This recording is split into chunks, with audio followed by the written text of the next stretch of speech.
अस्सलामु अलैकुम वरहमतुल्लाहि वबरकातुहू।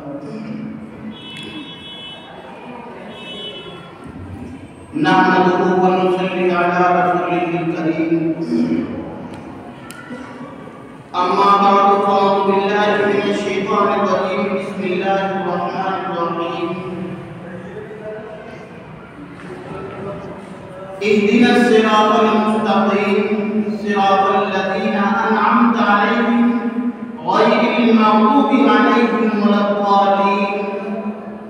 फ़ी मौज़िइन आख़र मिन्हा ख़लक़नाकुम व फ़ीहा नुईदुकुम व मिन्हा नुख़रिजुकुम तारतन उख़रा। व क़ाल नबी सल्लल्लाहु अलैहि वसल्लम अल मौतु जसदुन युसिलु इलल हबीबि इलल हबीब। मेरे मोहतरम बुजुर्गों और मेरी माँ और बहनों, मैंने आप हज़रात के सामने कुरान करीम की दो जगह से आयत की तिलावत की और एक हदीस पाक पढ़ी है। अल्लाह तबारक व तआला ने कलाम पाक के अंदर शुरू की जो आयतें हैं, जिसको हम सूरे फातिहा के नाम से भी याद करते हैं, 7 आयतों की सूरत है। आधी सूरत अल्लाह तबारक व तआला ने अपने लिए उतारी और आधी सूरत जो है बंदे के लिए उतारी है। जिस तरह से फरमाया इहदिनस सिरातल मुस्तक़ीम, हम अल्लाह से मदद मांगते हैं इसमें कि ए अल्लाह हमको सीधे रास्ते पर चला। इहदिनस सिरातल मुस्तक़ीम, ए अल्लाह हमको सीधे रास्ते पर चला। सिरातल लज़ीना अनअमत अलैहिम, ए अल्लाह हमको ऐसे रास्ते पर चला जिस पर तेरा इनाम, तेरी बरकतें, तेरी रहमतें नाज़िल हुई हैं। हमको ऐसे रास्ते पर चला। गैरिल मग़दूबि अलैहिम, और हमको ऐसे रास्ते पर न चला है, हमको ऐसे रास्ते पर मत चला जिस पर तेरा अज़ब, तेरा कहर, तेरी बर्बादी नाज़िल हुई हो। हमको ऐसे रास्ते पर न चला। उसके बाद में फरमाया आमीन, कि अल्लाह इसको कबूल फरमा, कि अल्लाह इसको कबूल फरमा। हम अल्लाह से मदद मांगते हैं। इसलिए दूसरी सूरत जो तिलावत की दूसरी आयत जो पढ़ी है, वो हम सब बाखूबी जानते हैं कि हाँ, हम कितनी मर्तबा दोहरा लेते हैं मर्द हज़रात,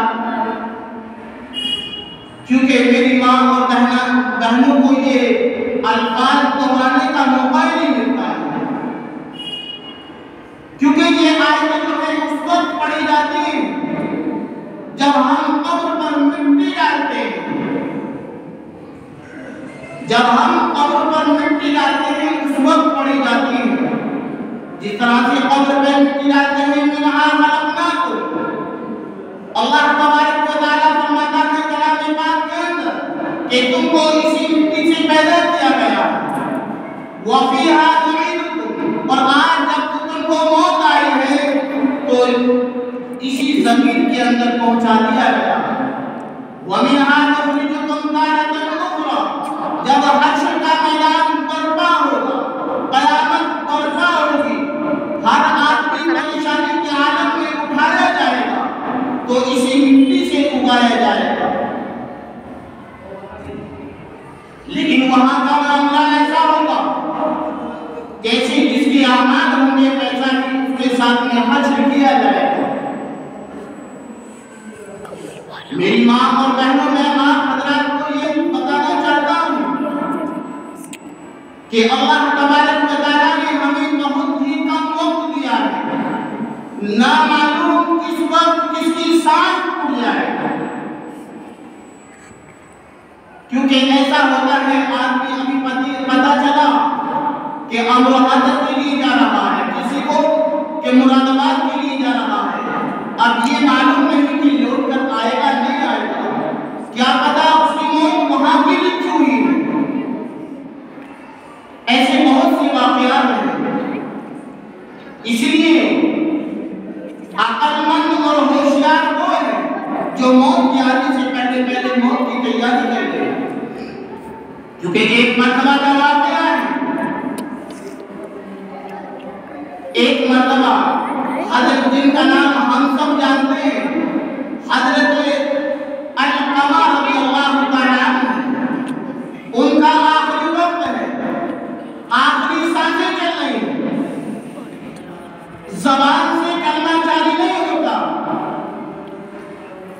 बहुत कोशिश करते हैं कि लेकिन कलमा जारी नहीं होता। आप सल्लल्लाहु अलैहि वसल्लम को इस चीज की खबर कर दी गई कि अलकमा का आखिरी वक्त है, लेकिन ज़बान से कलमा जारी नहीं है। हालांकि आप सल्लल्लाहु अलैहि वसल्लम की सोहबत में रहने वाले, लेकिन उनको एक इस चीज का इल्म नहीं था कि हाँ, अगर माँ को नाराज किया, अगर माँ को नाराज किया तो ज़बान से कलमा तक जारी नहीं हो रहा है। मैं उन माँ और बहनों से और उन भाइयों से कहना चाहता हूँ कि माँ का दिल दुखाने वाले, माँ का दिल तोड़ने वाले, क्या अल्लाह की वहदानियत को नहीं जानते कि हाँ, एक सहाबी होने के बावजूद ज़बान से कलमा तक जारी नहीं, ज़बान से कलमा नहीं पढ़ा जा रहा।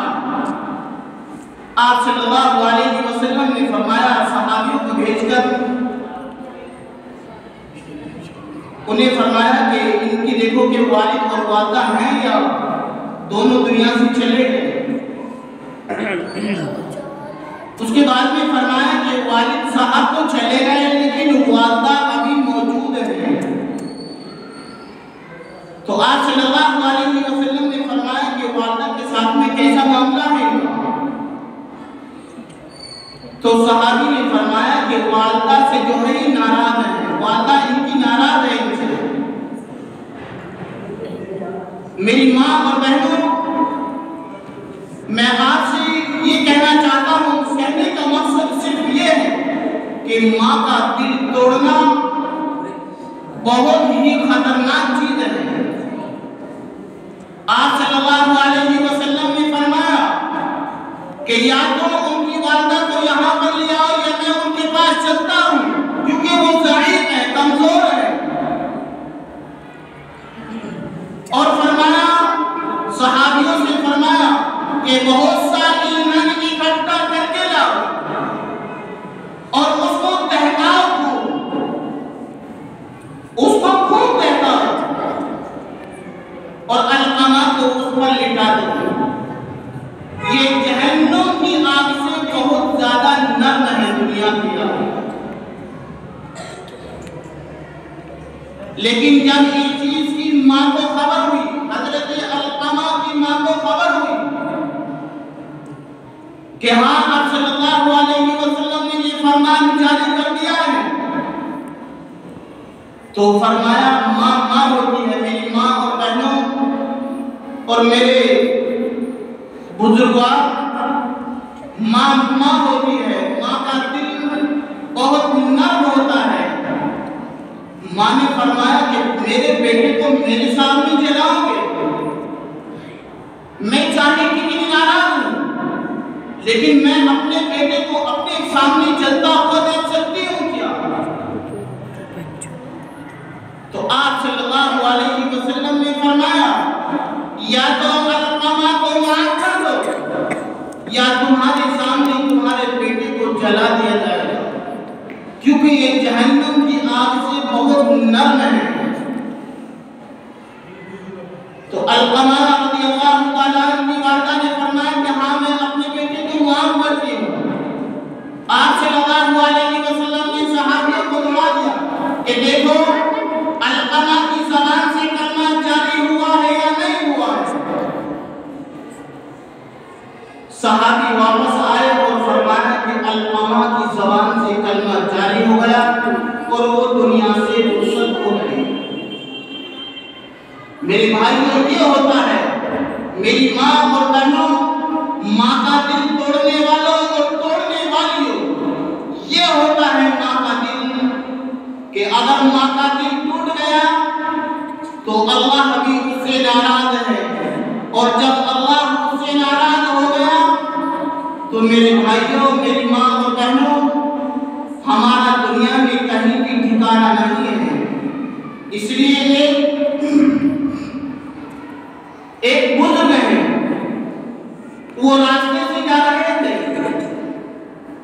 नहर के किनारे चलते चलते उन्हें एक सेब नजर आया। नहर में एक सेब नजर आता है। अब उन्होंने फरमाया कि या तो इसे उठा लो या ये ज़ाया हो जाएगा, पता नहीं कहाँ जाएगा। ऐसा भी हो सकता है, पता नहीं कहाँ चला जाए। अब उन्होंने उस सेब को उठाकर तो खा तो लिया, लेकिन बाद में अफसोस हुआ कि न मालूम किसका है, किसका होगा ये। अब चलते चलते रास्ते से सेब के बाग के पास में गुजर हुआ तो देखा कि वहां नहर में कुछ डालियां झुकी हुई थी। नहर में कुछ डालियां झुकी हुई थी और वहां से सेब जो गिरा था वो बहता हुआ आ रहा था। मैंने उसे उठाकर खा लिया। उस बाग के अंदर तशरीफ ले गए और फरमाया कि तुम्हारा एक सेब बहता हुआ जा रहा था और मैंने वो सेब उठाकर खा लिया। अब या तो आप उसके मुझसे पैसे ले लें या मुझे माफ कर दें या मुझ पर इसका कोई दंड डाल दें। तो फरमाया हम ऐसे दंड नहीं लिया करते। माली ने फरमाया, बाग वाले ने फरमाया कि हम ऐसे दंड नहीं लिया करते और ना ही ऐसे माफ करते हैं। अब वो अफसोस में पड़ गए कि यार तो बहुत खतरनाक मामला है। क्या हुआ कि एक सेब के बदले में आपको हमारे यहाँ पर जो है तकरीबन 5 साल में इतने दिन मजदूरी करनी पड़ेगी। बात कह रहे हैं। अब वो अफसोस में पड़ गए कि यार एक सेब का मामला है और यहाँ मजदूरी करनी पड़ेगी एक सेब के खातिर। क्या तो आप जा सकते हो या इतनी मजदूरी करनी पड़ेगी।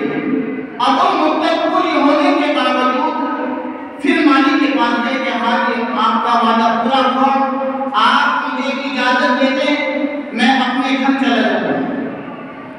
इसी तरह से एक मरतबा और वाक़या हुआ। उसके बाद में फरमाया कि अब हमारी एक शर्त है। कि वो क्या शर्त है आपकी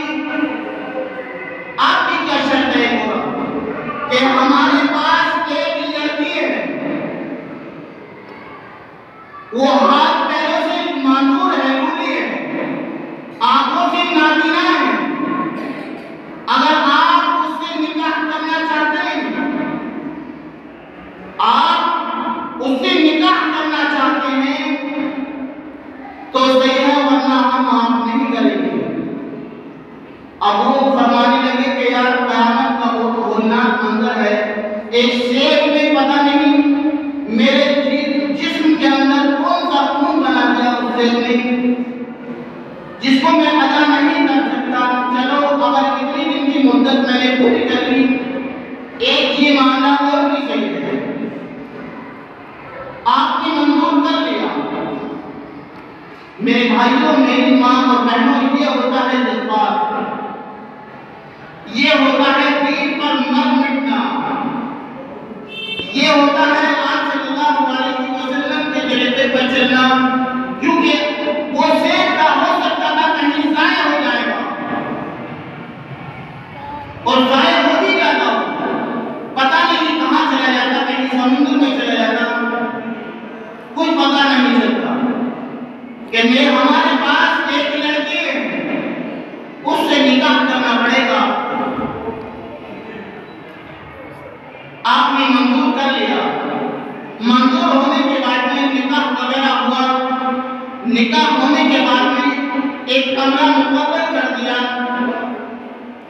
और उस कमरे के अंदर जब गए और फरमाया वहां पर एक लड़की बैठी हुई है और बहुत खूबसूरत है, बहुत खूबसूरत जमाल के अंदर महफूज है, बहुत खूबसूरत है। अल्लाह ने उसको सही तरीके से नवाजा है।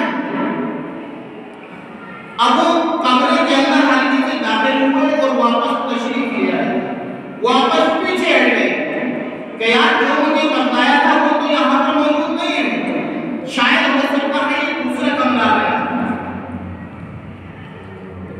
उस लड़की ने आवाज दी कि जब उन्होंने मांगना चाही और कहा कि मैं गलती से यहाँ आ गया, गलती हो गई, माफी चाही, तो लड़की ने फरमाया आपसे गलती नहीं हुई, आप सही जगह पर आए।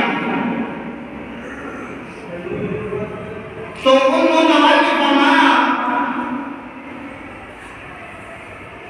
कि आपके बारे में तो मुझसे ये कहा था कि मेरी लड़की जो है माजूर है, हाथ पैरों से माजूर है, नाबिना है, वो किस लिए फरमाया था? तो वो लड़की फरमाने लगी मेरे वालिद ने जो फरमाया वो इस वजह से फरमाया, आज तक मैं जवानी के आलम में आ गई लेकिन मैंने अपनी आंखों से किसी नाजायज काम को नहीं देखा। किसी जो मेरी आंखों ने देखा है वो सही काम देखा है, मेरी आंखों ने आज तक नाजायज काम नहीं देखा, कभी गलत काम नहीं देखा मेरी आंखों ने। फिर फरमाया कि आपके हाथ पैरों का क्या मामला है कि आज तक मेरे हाथ पैरों ने कभी गलत काम नहीं किया है, मैं इतनी बड़ी हो गई हूँ लेकिन मेरे हाथ पैरों ने कभी गलत काम नहीं किया है। ऐसे होते हैं वली, ऐसी गोद से होता है वली, ऐसी गोद से होता है पीर, ऐसी गोद से होता है बादशाह। आज तक हाथ पैरों में, आंखों में किसी जिस्म ने कभी गैर काम को करा नहीं, करते हुए देखा नहीं। ऐसे जिस्म से फिर पैदा हुए हजरत अब्दुल कादिर जिलानी रहमतुल्लाह अलैह, ऐसी गोद से पैदा हुए। मेरे कहने का मकसद यह है, अपनी माँ और बहनों से गुजारिश करना चाहता हूँ कि जिस तरह का बच्चों पर असर डाला जाएगा वैसा ही असर होगा बच्चों पर, और अगर बच्चों पर गलत असर डाला जाएगा, गलत तरीके से कमाई लगाई जाएगी, तो मेरी माँ और बहनों और मेरे बुजुर्गों बहुत उसका संगीन मामला है। क्योंकि अल्लाह तबारक व तआला ने फरमाया कि अक्लमंद और होशियार वो है जो मौत के पहले पहले मौत की तैयारी कर ले। क्योंकि जब हम दुनिया से जाने का वक्त जब हमारा मुंतशिर होगा, क्योंकि जो चीज पैद है वो नापैद भी है, क्योंकि अल्लाह तबारक व तआला ने फरमाया कुल्लु नफ्सिन ज़ाइक़तुल मौत, हर नफ्स, हर जानदार, हर चीज को एक ना एक दिन मौत का जायका चखना है। और जब मौत का जायका चखना है और ये मालूम है कि हाँ हमें एक ना एक दिन दुनिया से जाना है और जाना पड़ेगा, तो इसलिए सभी हजरात से, सभी ख्वातीन माँ और बहनों से गुजारिश है कि हम एक तो सबसे पहले नमाज की पाबंदी करें। हमें हर हाल में अल्लाह का शुक्र अदा करना है, जो हमारे पास दिन मुकम्मल हो हम उसके अंदर अल्लाह की इबादत करें। क्योंकि जब हश्र का मैदान बर्पा होगा और जब सब हजरात, ख्वातीन हो चाहे मर्द हजरात हो, जब सजदे के लिए बुलाए जाएंगे और सजदा अल्लाह ताला की तरफ से हुक्म होगा कि जो लोग दुनिया के अंदर सजदा किया करते थे अब वो सजदे में चले जाएंगे, क्योंकि उस दिन सजदा करना बरपा होगा, सजदे का हुक्म दिया जाएगा। अब जो दुनिया में सिरे से सजदा नहीं करते थे, दुनिया के अंदर कभी सजदा किया ही नहीं, अगर सजदा किया भी हाथ कोई शोहरत की खातिर किया था दुनिया के अंदर, और कभी सजदा किया कि था तो अपनी शोहरत के लिए, अपने नाम महबूब के लिए सजदा किया था कि हाँ लोग देखेंगे कहाँ फला नमाजी है, लोग देखेंगे कहाँ बहुत ज्यादा नमाज़ें पढ़ता है। लेकिन उस दिन ऐसे लोग सद अफसोस करने के सिवा कुछ नहीं करेंगे और ऐसा अफसोस करेंगे। एक रिवायत में ये भी आता है वो अपने दांतों के अंदर कन की उंगली जो हाथ के अंदर छोटी उंगली हुआ करती है वो अपने दांतों के अंदर चबाएंगे और इस तरह से चबाते चबाते सारे हाथ को निकल जाएंगे, लेकिन उस वक्त का अफसोस को कोई काम नहीं आने वाला।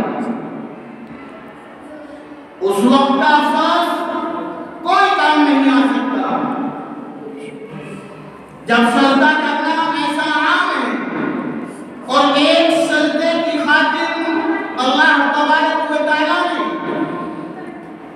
एक ऐसे फरिश्ते को निकाल दिया जिसका नाम हम सब जानते हैं, शयातीन इब्लीस है। एक रिवायत में ये भी आता है कि ये बहुत बड़ा फरिश्ता गुजरा, ये बहुत बड़ा फरिश्ता था और ऐसा फरिश्ता था कि पूरी जमीन पे ऐसी कोई जगह नहीं बची है, ऐसी कोई जगह नहीं है जहां इब्लीस ने सजदा न किया हो। लेकिन एक सजदे की खातिर, क्योंकि अल्लाह तबारक व तआला ने फरमाया था जब आदम अलैहिस्सलाम को पैदा करने की अल्लाह तबारक व तआला ने ठानी और फरिश्तों से फरमाया कि मैं एक ऐसी कौम बनाना चाहता हूँ, लेकिन फरिश्तों ने फरमाया कि ए बारी ताला आप ऐसी कौम को बनाना चाहते हैं, आप किसके बनाना चाहते हैं? अल्लाह तबारक व तआला ने फरमाया कि तुमको नहीं मालूम है, तुम्हें तो जो काम मुकर्रर कर दिया है उसी पर मुतअक्किद हो। जिसको नमाज की ताकीद कर दी वो नमाज में मौजूद है, जिसको रुकू करने का हुक्म दे दिया वो रुकू में मौजूद है, जिसको सजदा करने का हुक्म दे दिया वो सजदे में मौजूद है, जिसको किसी की साथ लगा दिया वो उसी के साथ मौजूद है। लेकिन अल्लाह तबारक व तआला ने फरमाया कि वो अपने ज़रियाए माश में होने के बावजूद, अपने बीवी बच्चों में उलझने के बावजूद और फिर भी मेरी वो इबादत करेंगे, मुझे वो बहुत पसंद है। अल्लाह तबारक व तआला ने उसके बाद दुनिया को बनाया और क्यों ना बनाता जब आप सल्लल्लाहु अलैहि वसल्लम को पैदा करने की ठानी और इसीलिए फरमाया कि आपको अगर पैदा न किया जाता तो मेरी माँ और बहनों हमें पैदा न किया जाता। हमें जो जिंदगी मिली है और नबियों को और सहाबियों को जो जिंदगी मिली है तो इसी नबी की वजह से मिली है। उसी नबी के सदक़े में आप सल्लल्लाहु अलैहि वसल्लम ने फरमाया है कि मेरी आंखों की ठंडक नमाज में है। कायम ने फरमाया कि मेरी आंखों की ठंडक नमाज में, जिसने नमाज को कायम किया उसने दीन को कायम किया और जिसने नमाज को तर्क किया उसने मुझे झुठला दिया। इसलिए हम सबको चाहिए कि हम सब नमाज की पाबंदी करें। अल्लाह तबारक व तआला हम सबको इन बातों पर अमल करने की तौफीक अता फरमाए।